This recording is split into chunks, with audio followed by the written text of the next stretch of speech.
আসসালামু আলাইকুম। আজকে আমার যে একটা বিষয় নিয়ে আমার এই ভিডিওটা, আজ 5ই ডিসেম্বর।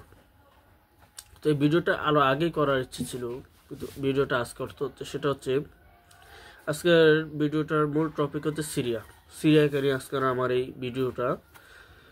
বর্তমানে সিরিয়ার শহর আলেপ্পো মুজাহিদরা দখল করেছে। ওখানকার মুজাহিদরা যারা 2015 সাল থেকে 2024 সাল পর্যন্ত এই সন্ত্রাসী বাশার আল আসাদ সরকারের নির্যাতনে যারা নিজেদের বাড়ি থেকে বিতাড়িত হয়েছে, পরিবার থেকে বিতাড়িত হয়েছে, যারা তাদের স্বজনদের মৃত্যু দেখেছে স্বচক্ষে, তো বাশার আল আসাদ সরকারের বিরুদ্ধে যে বিদ্রোহী গোষ্ঠীরা বিদ্রোহ করছে এবং তারা আলেপ্পো শহর দখল করেছে।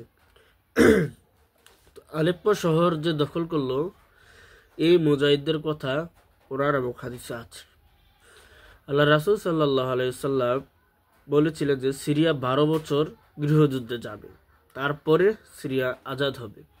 তো আল্লাহ রাসূল সাল্লাল্লাহু আলাইহি ওয়াসাল্লামের কথা অনুযায়ী 2012 থেকে 24 পর্যন্ত 12 বছর অলরেডি হয়ে গেছে, এবং এই হাদিস মোতাবেক অচিরেই সিরিয়া পুরো দেশটা এই আলেপ্পোর যে মুজাহিদরা দখল করেছে তারা দখল করবে, এবং পুরা সিরিয়া একটা ইসলামিক রাষ্ট্র হবে। এবং এই সিরিয়া যেই সরকার বাশার আল আসাদ তাকে যে ক্ষমতা রেখেছে তারা হচ্ছে রাশিয়ার প্রেসিডেন্ট পুতিন এবং ইরানের শিয়ারা, এবং বাশার আল আসাদ শিয়া, এবং বাশার আল আসাদের পক্ষে যারা কাজ করে তারা হচ্ছে রাফিজি সম্ভবত কাফের, সম্ভবত আমার এরকম একটা ধারণা আছে। তারা শিয়া, তাদের আকিদা পুরা শিয়াদের মতোই, সম্ভবত তাদের আকিদাটা খারাপ।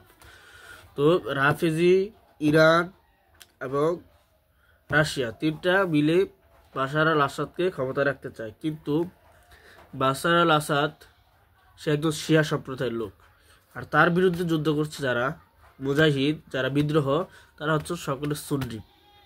গত 15 সাল থেকে 24 সাল পর্যন্ত এই সুন্নিদের উপর তারা নির্যাতন নিপীড়ন, এবং তাদেরকে বাড়ি থেকে বের করে দেওয়া হয়, আর তাদেরকে বিভিন্ন সময় তাদের বিরুদ্ধে মিথ্যা মামলা, যেমন উদাহরণ দিতে পারি ফেসিস্ট হাসিনার ভাই, ছোট ভাই বলতে পারি, কারণ আর 2024টা হচ্ছে সারা পৃথিবীর যত ফেসিস্ট আছে তাদের জন্য আতঙ্কের সময়। 24-25 থেকে প্রতিটা বছরই যাবে আতঙ্কের মধ্যে এবং যুদ্ধের মধ্যে, এবং তাদেরকে পরাজিত করবে ইনশাল্লাহ। এই সিরিয়ার যে মুজাহিদ ভাইয়েরা আছে যারা আলেপ্পো শহর দখল করেছে, তারা পুরো সিরিয়া দখল করবে, এবং তারা সেখান থেকে ফিলিস্তিনকেও আজাদ করবে এবং ইসরায়েলকেও ধ্বংস করবে ইনশাআল্লাহ।